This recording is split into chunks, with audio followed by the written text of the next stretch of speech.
बिस्मिल्लाहिर्रहमानिर्रहीम। अस्सलाम वालेकुम नाज़रीन, आप यूट्यूब चैनल देख रहे हैं। मैं इमरान ख़ान हूँ। सुहेल अफरीदी साहब बतौर वज़ीर आला खैबर पख्तूनख्वा 8वीं मरतबा पहुँचे अडियाला जेल और उनकी एक मरतबा फिर इमरान ख़ान साहब से मुलाकात नहीं करवाई गई।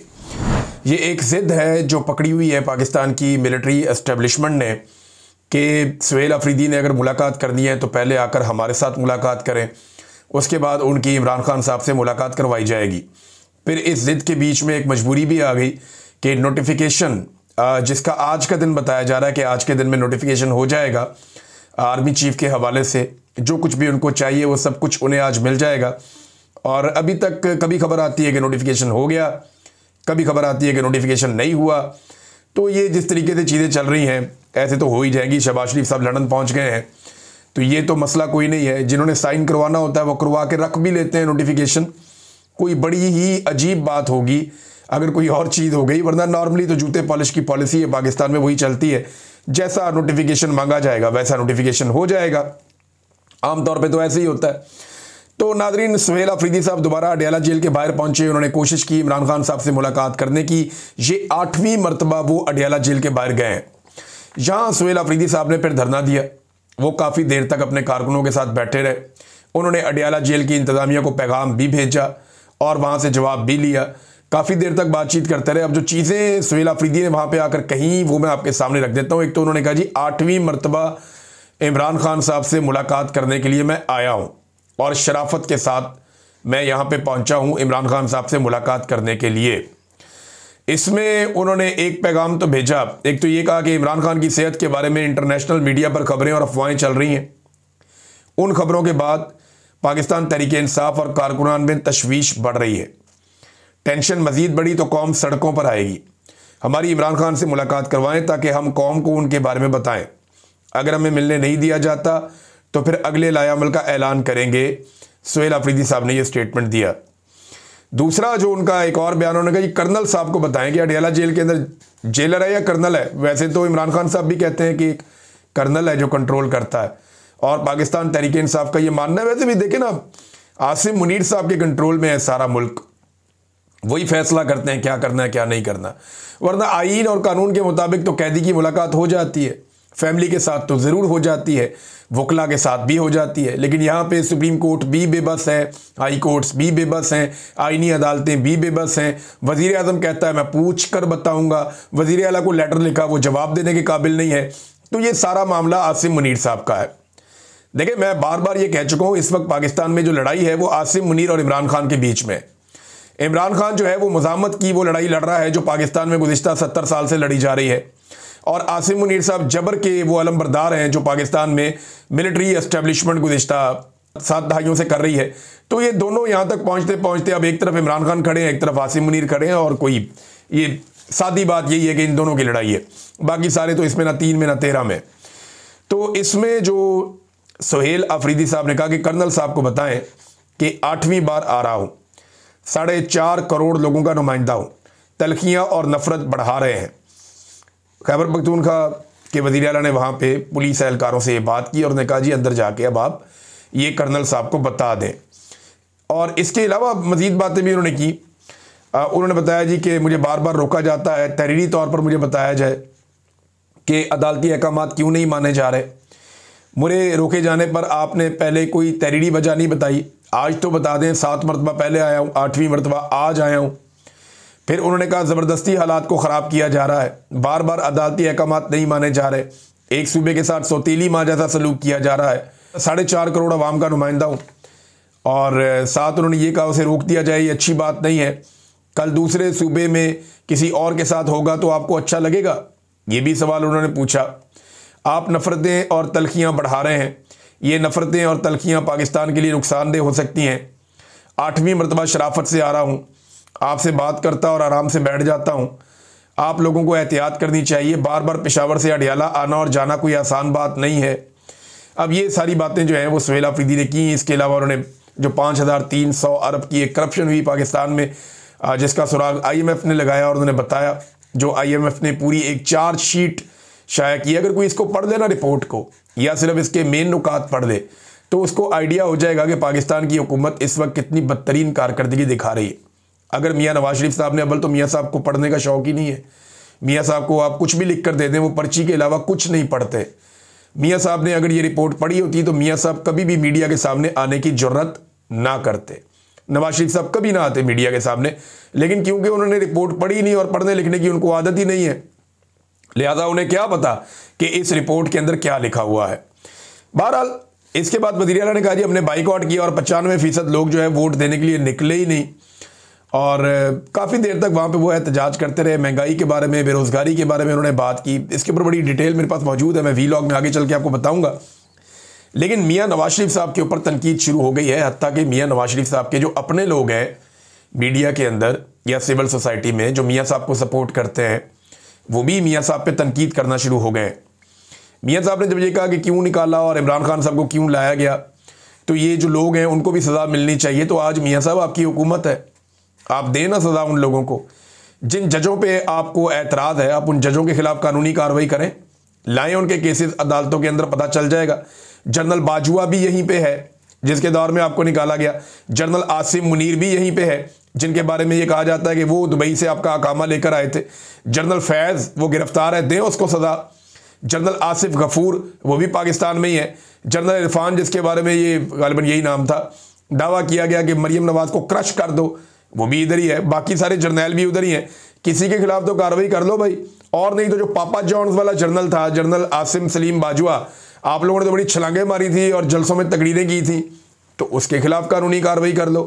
किसी एक जर्नैल के खिलाफ क्या, किसी एक कैप्टन या एक अर्दली के खिलाफ भी नवाज शरीफ और शहबाज शरीफ हुकूमत में आने के बावजूद कोई कार्रवाई नहीं कर पाए।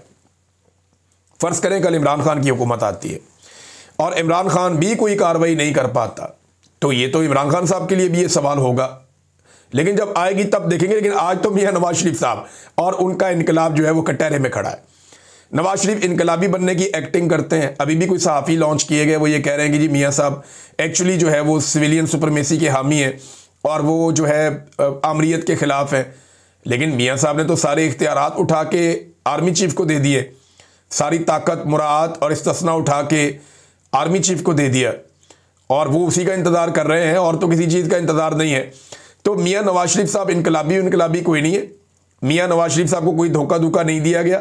बेटी वज़ीर आला है, भाई वज़ीर आज़म है, और अब उनको सादा अक्सरियत दे दी गई है। जब दिल करे मियाँ साहब वज़ीर आज़म पाकिस्तान भी बन सकते हैं।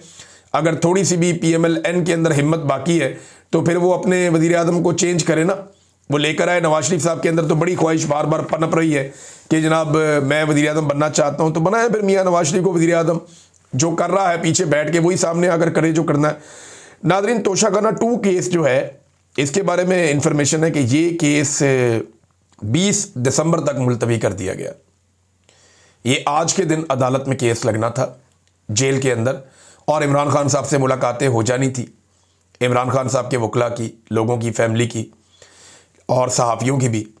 लेकिन ये केस 20 दिसंबर तक मुलतवी कर दिया गया। इसकी 1 हफ्ते की डेट भी दी जा सकती थी, नोटिफिकेशन हो जाना था इस बीच में, लेकिन एक लंबी डेट दी गई है। इसका मतलब क्या है? मुझे ऐसा लगता था कि दिसंबर के शुरू में इमरान खान साहब की मुलाकातें खोल दी जाएंगी, लेकिन दिसंबर के मिड तक मुलाकातें नहीं खोली जा रही। इसको देखकर अंदाज़ा होता है। तो फिर ऐसा क्या है जो ये मज़ीद करना चाहते हैं? अपने जो इंटरनल गोल्स हैं पाकिस्तान के अंदर, जो इनको चाहिए था, एक्सटेंशन चाहिए थी, इस्तिस्ना चाहिए था, बाकी मामला थे, वो तो इन्होंने तकरीबन हल कर लिए हैं। अब अगले 15 दिन तक, 20 दिन तक इमरान खान साहब की मुलाकातें रोकने के दौरान ये क्या करने जा रहे हैं? ये बड़ा सवाल है। हमें आने वाले दिनों में इसका जवाब मिल जाएगा। हाफिज़ फ़ारूक भी साथ थे, मीना खान अफरीदी भी साथ थे, सुहेल अफरीदी के, और ये लोग भी उस एहतजाज के अंदर शामिल थे कि जनाब इमरान खान साहब से मुलाकात करवाई जाए, मुलाकात खोली जाए। लेकिन बदकिस्मती से ये नहीं किया गया। मियाँ नवाज शरीफ साहब ने जो मर्जी दावे किए, लेकिन हकीकत क्या है ज़रा ये देखिए। ये नादरीन एप्टमा के इस वक्त के जो सदर हैं कामरान अरशद साहब, वो ये बता रहे हैं कि हुकूमत ने इस किस्म के टैक्सेस लगा दिए हैं और पॉलिसीज़ इतनी बदतरीन है कि 100 से ज़्यादा टेक्सटाइल मिल्स बंद हो चुकी हैं। हमारी टेक्सटाइल इंडस्ट्री मुकम्मल तौर पे बंद होती जा रही है। जो चल रही है सिसक कर चल रही है। कोई मल्टीनेशनल कंपनी यहाँ पे काम नहीं करना चाहती। कई मल्टीनेशनल कंपनीज पाकिस्तान छोड़कर जा रही हैं। टेक्सटाइल मिल्स का बंद होना लम्हा फिक्रिया है, ये कामरान अरशद साहब ने कहा। हालात तो आपके सामने है नादरीन, जो पाकिस्तान के अंदर कॉटन की क्रॉप के साथ किया गया, कॉटन की फसल के साथ, कपास, और जो पाकिस्तान के अंदर दीगर फसलों के साथ किया गया, आप सोच भी नहीं सकते कि किसान को कितनी बुरी तरह तबाह किया गया है। और किसान ही, आपकी इंडस्ट्री आगे जब चलती है तो किसान की इजनास के ज़रिए से चलती है।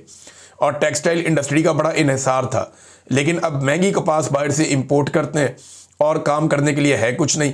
टैक्सेस और एनर्जी प्राइसेस आसमान के साथ जा लगी हैं। तो ऐसी सूरत हाल में इन लोगों के लिए मुकाबला करना मुमकिन नहीं है। अगर खुदा न खास्ता जो GSP+ स्टेटस है पाकिस्तान का, अगर वो पाकिस्तान से जाता है तो आपका जो एक्सपोर्टर है वो सर्वाइव ही नहीं कर पाएगा। ये बड़ी मुसीबत में पाकिस्तान पड़ जाएगा खुदा न खास्ता अगर ऐसा होता है। हुकूमत ने तो कोई कसर नहीं छोड़ी। अब सिर्फ इसराइल और अमेरिका का आसरा है कि वो इस मामले में हमें बचा कर रखें। अब मियाँ साहब के दावों के बरक्स जो है, बेरोजगारी पे वजीर खजाना का भी एक स्टेटमेंट आ गया। वजीर खजाना ने कहा जी 54,000 असामियाँ हमने ख़त्म कर दी हैं ताकि जो है हमारे ऊपर बोझ कम हो बजट के ऊपर। अब आप देखें, इन्होंने 54,000 असामियाँ ख़त्म की हैं, अपने खर्चे कम नहीं करती हुकूमत। जो गैर ज़रूरी खर्चे हैं, जो गैर ज़रूरी दौरे हैं, उन्हें कम किया जाए ना। जो नाकाम मनसूबे लगाए जाते हैं और मशहूरी वाले प्रोजेक्ट्स बनाए जाते हैं, उन्हें कम किया जाए। अखबारों और टीवी के अंदर, सड़कों पर जो गैर ज़रूरी तौर पे ये फ़ोटोगर्दी करते हैं, वो फ़ोटोगर्दी बंद की जाए। अपने प्रोटोकॉल्स कम किए जाएँ। गरीब आदमी की नौकरी छीन लेते हैं, छोटे मोटे मुलाजमों को निकाल लेते हैं, लेकिन बड़ों के जो अल्ले तलल्ले हैं उनके अंदर कौम का पैसा ये ज़ाया करते हैं। बाहर मुल्क में जाता है वज़ीर आज़म, साथ अपने दर्जनों लोगों को लेकर चला जाता है और वहाँ पे 5 स्टार होटल्स के अंदर वो ठहरता है। पूरी पूरी फ़्लाइट बुक होकर जा रही होती है और जहाज़ वहाँ पे खड़े रहते हैं। तो ये कौम का पैसा ज़ाया नहीं होता। जो ऐवान सदर के बजट बढ़ा दिए हैं, जो वज़ीर आज़म हाउस के बजट बढ़ा दिए हैं, जो वज़राए आला हाउसेज़ के बजट बढ़ा दिए हैं, क्या उनसे कौम का नुकसान नहीं होता? तो अपने खर्चे कम करने की बजाय ये कर ये रहे हैं कि आम आदमियों को, जो नॉर्मल जो तबका है मिडिल क्लास, उसको नौकरियों से निकाल रहे हैं। जनाब, अब बोझ कम कर रहे हैं।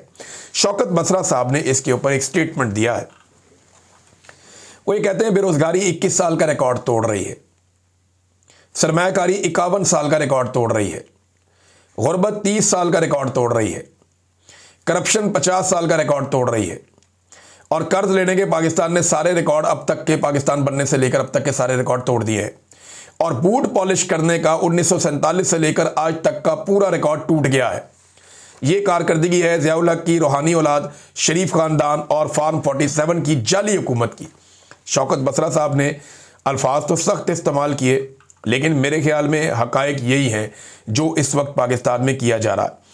ज़िया-उल हक का जिक्र आया तो नाज़रीन, ज़िया-उल हक का एक स्टेटमेंट मेरे सामने है। ये बड़ा इंटरेस्टिंग स्टेटमेंट है। ये स्टेटमेंट बिल्कुल मैच करता है उस स्टेटमेंट के साथ जो स्टेटमेंट DG ISPR ने थोड़े दिन पहले दिया। यानी पाकिस्तान में कितना कुछ बदल गया, इतने डिक्टेटर आए चले गए, जमहूरी दौर आए चले गए। पाकिस्तान जो है वो ब्लैक एंड वाइट टीवी आया पहले, फिर रंगीन टीवी आया पाकिस्तान में, मोबाइल टेलीफोन्स आए, एंड्रॉयड टेलीफोन्स आ गए। अब पाकिस्तान के अंदर सोशल मीडिया का एक हजूम है। पाकिस्तान के अंदर इतनी तब्दीलियाँ आई, लेकिन पाकिस्तान की मिलिट्री एस्टेब्लिशमेंट का जो स्क्रिप्ट है वो आज तक तब्दील नहीं हुआ। वो एग्जैक्टली वही है। DG ISPR के जो जुमले थे वो उससे मिलते जुलते ही हैं जो ज़िया-उल हक के थे। DG के तो आपने सुन लिया ISPR साहब के।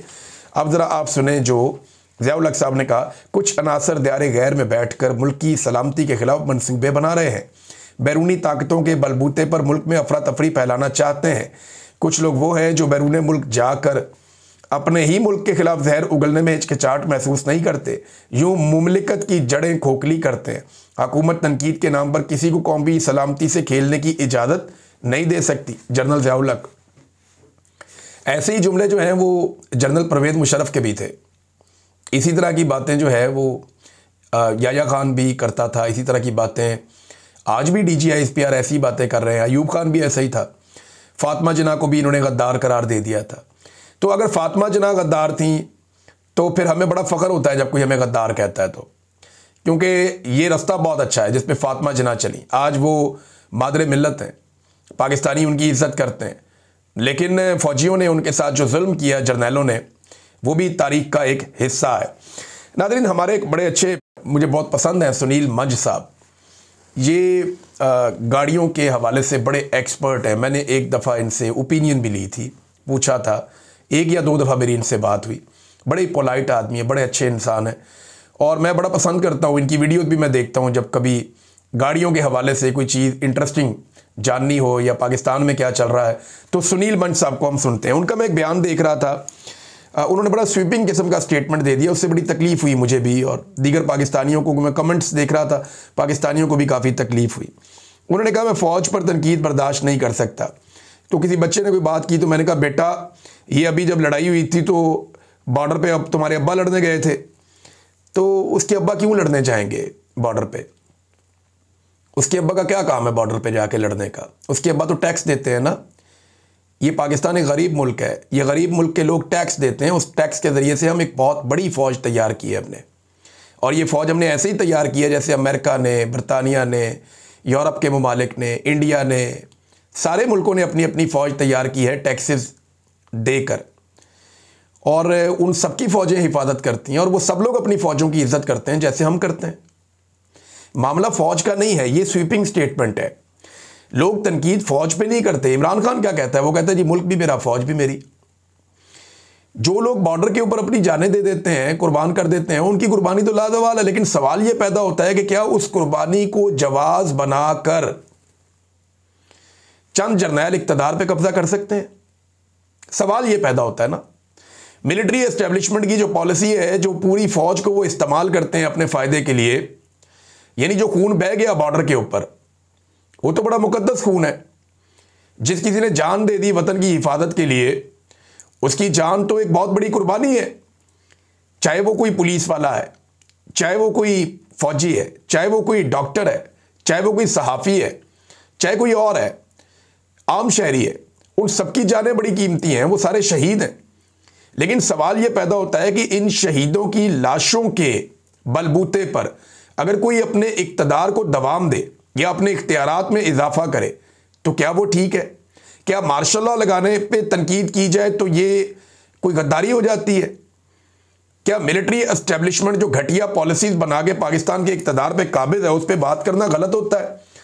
मेरे ख्याल में मंच साहब को ना ये बारीक चीज़ समझनी पड़ेगी कि लोग तनकीद इस बात पर करते हैं कि चंद जर्नैल इक़्तिदार पे कब्जे के लिए फ़ौज जैसे इदारे को, जिसे अवाम अपने टैक्सेस से, और गरीब अवाम है, अपने खून पसीने से कमाए हुए पैसे से इस फ़ौज को अवाम संभालती है, और अवाम की दी हुई इसी फ़ौज को, जिसको अवाम अपने टैक्सेस से बना रही है, अवाम के खिलाफ इस्तेमाल करते हुए चंद जर्नैल अपने इक़्तिदार का रास्ता बना लेते हैं। ये बात के ऊपर लोग तनकीद करते हैं, इस बात के खिलाफ लोग खड़े हो जाते हैं। इक़्तिदार पे कब्जे का कोई जवाज़ नहीं है, कोई जवाज़ नहीं है। अब कुर्बानियों के बलबूते के ऊपर अपने इक़्तिदार की बुनियाद रखना ये गलत है।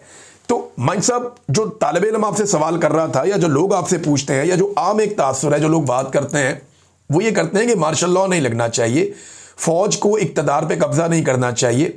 बॉर्डर के ऊपर खड़ा हुआ फ़ौजी तो सबको अच्छा लगता है, जैसे बाकी सारी दुनिया के फ़ौजी बॉर्डर पे खड़े, हमारे फ़ौजी भी जाकर बॉर्डर पे खड़े हो जाएं, बड़ी अच्छी बात है। लेकिन जब फ़ौज आपके घरों के अंदर घुसेगी, जब हर चीज़ के अंदर मुदाखलत करेगी, जब सियासत के अंदर घुसेगी, जब वो आपके कारोबार के अंदर घुसेगी, तो फिर उसके ऊपर तनकीद भी होगी ना भाई। फिर उसके पास वो जो एक इम्यूनिटी होती है कि जनाब आप बॉर्डर पे खड़े, वो फिर नहीं रहेगी ना। इखलाकी इम्यूनिटी की मैं बात कर रहा हूँ।